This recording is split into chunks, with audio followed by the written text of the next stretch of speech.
Thanksgiving, everybody! Welcome to the Repti-verse. My name is Grant DeYoung. You're watching the Repti-verse. And today's video is the Thanksgiving special. So I thought that as a thank you to all of you for all the support on all the videos, I've been astonished at how quickly this channel has been growing. So I thought as a treat, I'm going to feed all the snakes in this video. And it works. Timing worked out right, so this will be being edited while I'm on the road. And thought all the snakes have to eat anyway, so why not feed them for Thanksgiving? So, without any further ado, let's go ahead and get into feeding them, because you guys don't want to watch me stammer through another intro.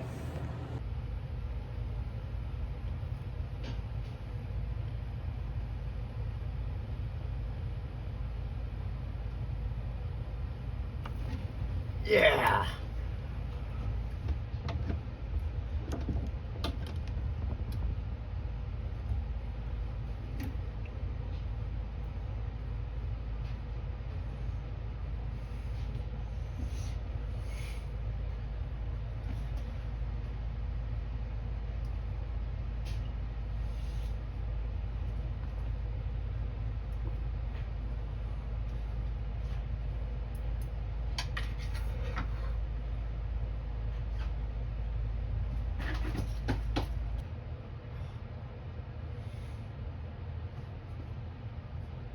Oh, this is James, my platinum 25% dwarf reticulated python, by the way.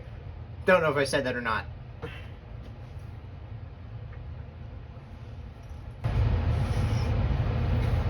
Two of these today.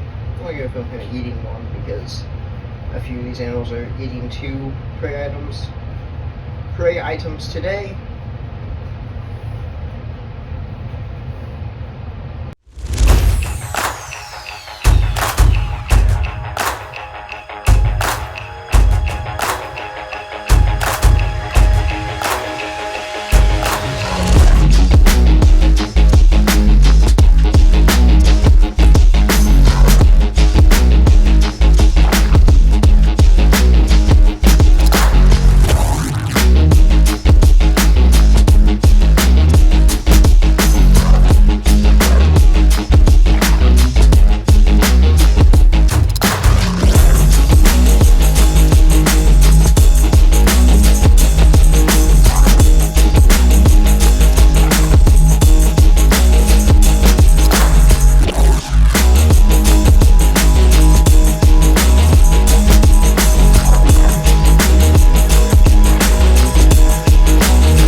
Alright, this is the next snake to feed. This is my boa constrictor. The reason why I didn't filmed the berm eating was because I tried, and then he saw me move and thought I was the food, and now he's ignoring his actual food.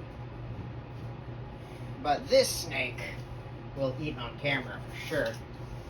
The berm is also in shed right now, so he can't really see very well, so he's just relying on those pit organs that they have on their face to find his food.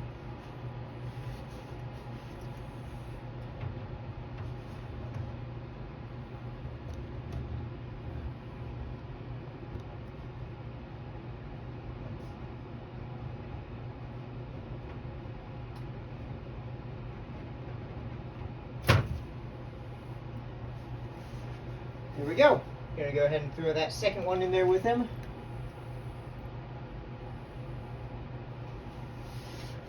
Put it just like right over there.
Alright, he might take a while to constrict, and there's actually a tow truck here to take my car because it's messed up, so I can't film him eating all the way.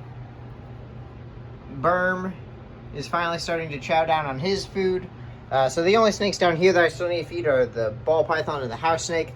Probably not going to film her on camera just because she doesn't strike her food or anything. She just kind of eats it, and I have to leave it in there for her. House snake may or may not eat. It's kind of a struggle to get him to eat. Partially because it's hard to find him because he hides everywhere. But I have a quail for my ball python. I have a small fuzzy mouse for the house snake, and I have a small mouse for the anaconda, which is upstairs.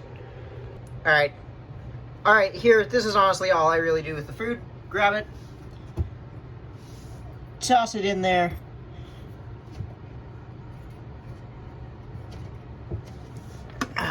just like that, and she'll come out and eat it probably in a few hours.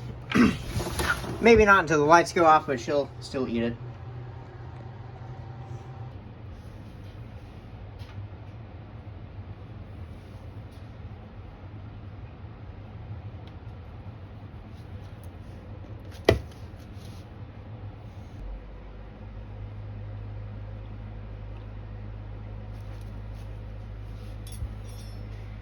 That startled me.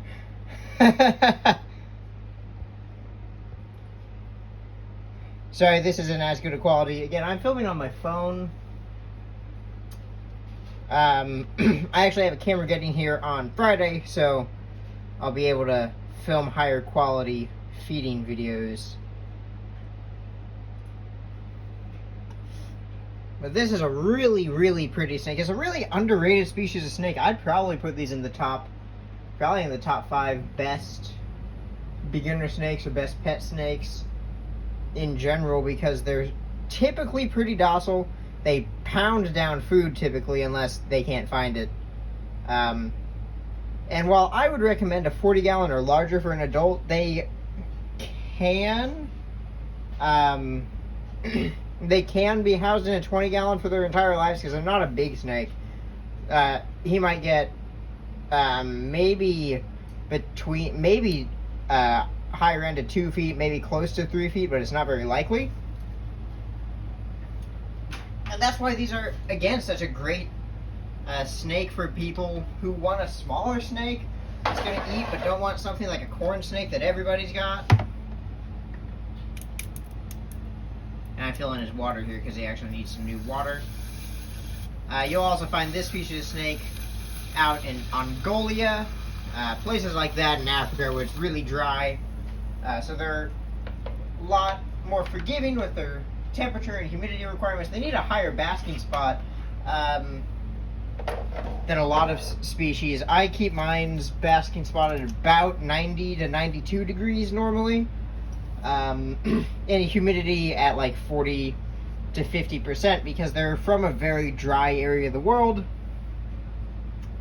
So I would recommend keeping them drier. That's why I have him on aspen instead of topsoil, because while he's in here I tried to do topsoil and he loved it. He loved burrowing through it like he does in here, but the problem I was running into was the humidity was just too high and I didn't want any like belly rot or any scale rot issues, so this is what I did.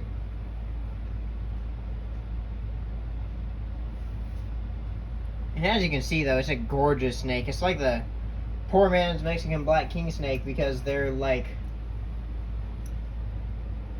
pretty cheap. Like I think I bought this guy for like $70, somewhere around there.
So that's actually going to be it for this episode. The anaconda did not eat on camera, unfortunately. I came back a little bit later and he did finally eat. He's a little bit finicky. He doesn't like to eat. If I'm there, he doesn't like to strike it as food. He likes to just eat it later on. So, yeah. So he's eaten. All the snakes have eaten. Can't feed the tegu because the tegu's brumating right now. And I think I mentioned it earlier, the keel-bellieds that I had in here both unfortunately passed away. They had a viral respiratory infection, most likely picked up at the Tinley Park show. yeah, so if you enjoyed this video in any capacity, please click like if you haven't done so already. Highly consider subscribing to the Repti-verse. And join me back in the next video. Peace out, YouTube. Oh, and have a happy Thanksgiving.